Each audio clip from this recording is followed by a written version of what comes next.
E aí, meus queridos, tudo bem com vocês? Espero que sim. Vamos fazer mais uma análise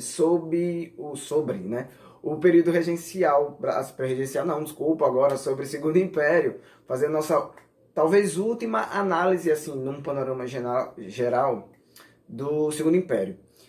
O vídeo passado a gente falou sobre o chamado a era da desestabilização brasileira e como o Brasil entrou em conflitos com outros países, né, outras regiões que teriam sido ali consideradas aliadas do Brasil durante algum tempo. Hoje a gente vai falar sobre a situação da sociedade brasileira, como o governo de Dom Pedro II se enfraqueceu internamente, né? Quais foram as relações sociais que foram acontecendo, como é que a crise econômica pegou a sociedade ali, como é que é a questão da relação do governo com os escravos durante o tempo em que o governo existiu. Temos algumas coisas aqui para conversar. E como é que também, né, que o governo foi perdendo as suas bases de apoio ali e acabou sofrendo um golpe em 1889, o golpe da espada, que finaliza o período imperial do Brasil. Vamos bem lá do comecinho. No vídeo passado, e a gente já tinha falado aqui outras vezes, que Dom Pedro II ele chega no poder com uma visão diferente, né? O povo tinha meio que um receio, né? Criou-se uma aversão contra seu pai, Dom Pedro I, e contra seu avô, não tanto, mas a gente sabe que Dom João VI também não teve um governo 100% aceitado pela população brasileira. Muitas coisas se questionavam, principalmente ali aquela rixa que existia culturalmente entre brasileiros e portugueses. Dom Pedro II chega com uma outra visão. Ele tinha ali ideais liberais muito claros dentro da sua administração e isso ajudou com que o povo apoiasse o governo no início. O Brasil passava por uma situação de instabilidade ali, pipocando várias revoltas, a maioria delas separatistas, querendo dividir o Brasil aí em outros pedaços, e ele conseguiu contornar tudo isso na primeira década do governo dele. Então, segue-se aí um governo ali desde 1800, da década, né, de 1840 até 1889, governo longo, né? Vamos combinar aí. Dom Pedro II, porém, entrou num desgaste muito grande desde muito cedo dentro do seu governo. Os próprios acordos que foram sendo feitos ali com relação à presença e o tráfico de escravos no Brasil foi algo que foi enfraquecendo a imagem do governo.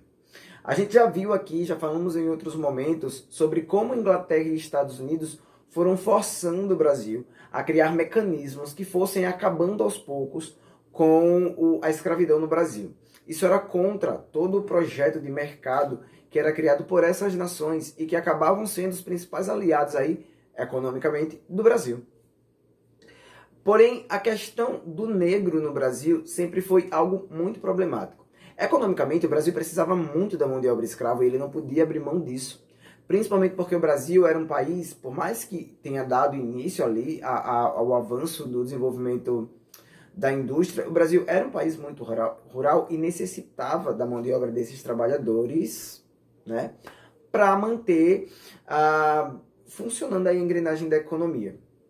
A gente vai avançar aqui para um momento, já ali 1860, 1870, né, nessas décadas, onde a discussão era muito grande. Algumas leis já tinham sido assinadas aí, como a Lei do Ventre Livre, a própria lei de sexagenário já era algo muito discutido, né, tipo de dar uma aposentadoria para os escravos mais velhos.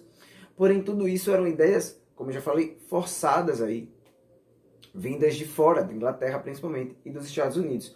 E aqui o Brasil foi se aproveitando de algumas dessas leis para se livrar, né, de alguns escravos indesejados. A grande questão é o seguinte: o homem negro, o homem africano, que já estava enraizado na cultura brasileira, ele não ia ser apagado, afastado. O próprio Brasil ali, na década de 1860, passa por um processo de branqueamento da população. Por quê? Começava a incomodar as elites a quantidade de negros circulando nas cidades. Sim, os escravos que trabalhavam sempre de portas adentro, agora estavam trabalhando no meio da cidade, fazendo trabalhos para os seus próprios donos, como também ganhando já seu próprio sustento ali no comércio, dando início a como é que a gente pode falar aqui? Dando início a formas diferentes de governo não, desculpa, de produção da economia ali. Pequenos comércios, que são chamados escravos de ganho, né? Faziam trabalhos nas ruas, começavam a ganhar aqui algumas profissões, né, específicas. A gente já falou aí na Bahia, por exemplo, já tem os ex-escravos que eram alfaiates, já tem as costureiras, as doceiras, os vendedores de fruta. Então já estavam inseridos, e totalmente inseridos, na sociedade brasileira de certa forma. E isso incomodava algumas classes, algumas elites em alguns lugares. Por isso vem essa ideia do branqueamento. Com essa ideia do branqueamento também abre-se aí espaço para que outras nações europeias, né, trabalhadores mais pobres desses grupos aí, começassem a vir para o Brasil para trabalhar, né? Trabalhar ali nas lavouras, trabalhar em outras regiões, ocupar a região sul. A gente vai falar um pouco melhor sobre isso mais para frente. Né? O sul do Brasil não era tão ocupado, tem muitos espaços ali, muitos campos abertos, e aí italianos, japoneses, holandeses, ingleses, todas essas nações que passavam por crises lá na Europa começam a ser bem-vindas aqui no Brasil para ocupar esses espaços e ajudar nesse processo aí do clareamento. Porém, a questão abolicionista sempre foi algo muito discutido. E quando é que isso vai se tornar uma discussão popular? A gente já falou aqui em outros vídeos também que a população brasileira ela não era tão politizada, não se discutia muito política aqui pela população brasileira.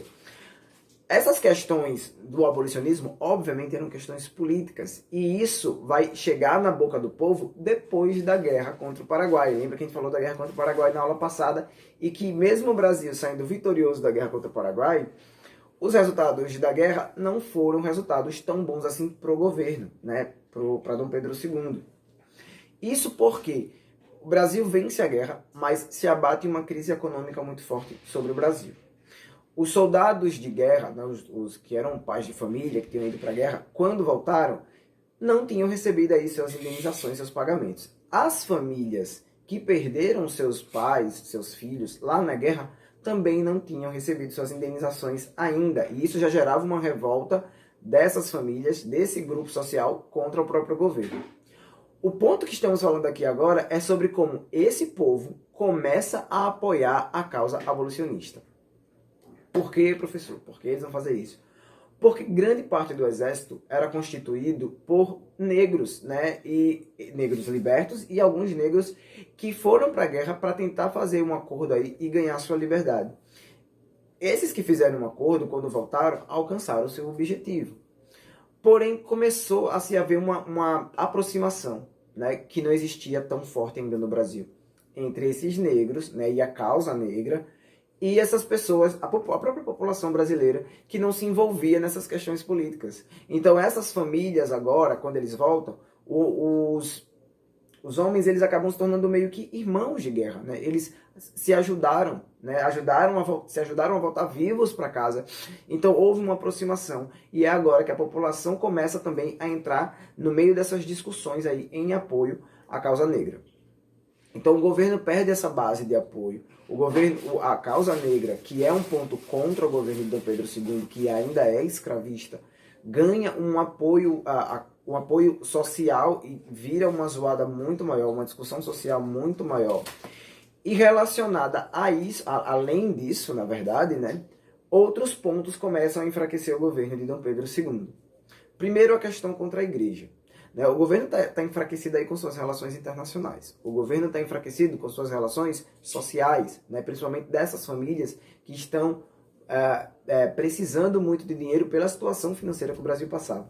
O governo agora vai ganhar ali um grande estabelecimento, uma grande quebra na sua relação com a igreja.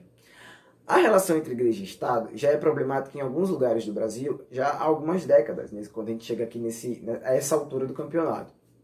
Porém agora, com as reformas para tentar agradar o povo, né, a igreja, porque se vocês não sabiam, a igreja, ela normalmente se metia em alguns órgãos de administração pública, principalmente ali na administração dos cemitérios, que é o que vai virar uma grande batalha aqui no Brasil.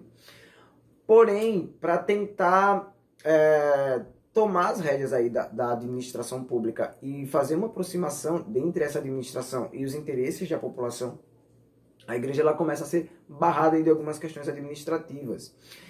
E isso vai gerar um conflito aí direto entre a igreja, que já se sentia muito prejudicada aqui no Brasil, e o próprio governo.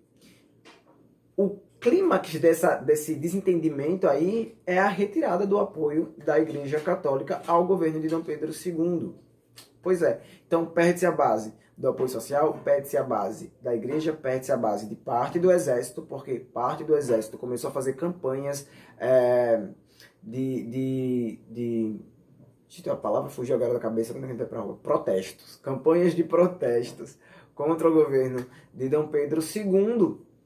E aí o que é que sobra? Os latifundiários. Porém, ali, na última década, nos últimos anos do governo de Dom Pedro II, para tentar se aproximar mais do povo, o Barão de Ouro Preto, obviamente, seguindo aí as intenções de Dom Pedro II, começa a fazer uma reforma para tentar aproximar os interesses do governo com os interesses do povo. Só que isso ia de choque, ia de encontro, né? Ia contra todos os ideais dos latifundiários. Essa reforma agrária que se tentou implementar no Brasil fez com que os latifundiários também passassem a retirar o apoio ao governo de Dom Pedro II, e é assim que o governo de Dom Pedro II perde todas as suas principais bases de apoio.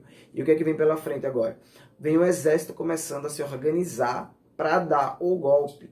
Todas essas ideias, né, como surgiram essas ideias, como esses grupos políticos e o próprio exército, né, começaram a se organizar contra Dom Pedro II, já faz parte ali do início do processo do Brasil republicano, né, de quando o Brasil deixa de ser imperialista, dá esse golpe, né, em Dom Pedro II, acaba com o império e dá início a uma nova fase.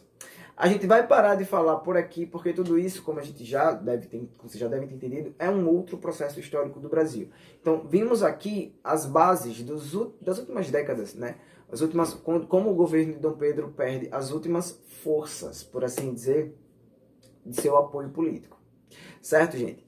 Mesmo esqueminha de sempre. Qualquer dúvida que vocês tiverem, o comentário fica aqui embaixo do vídeo. Eu vou voltar para dar uma olhada depois. E qualquer dúvida, nós conversamos melhor e mais sobre o assunto, certo? Tchau, até a próxima aula.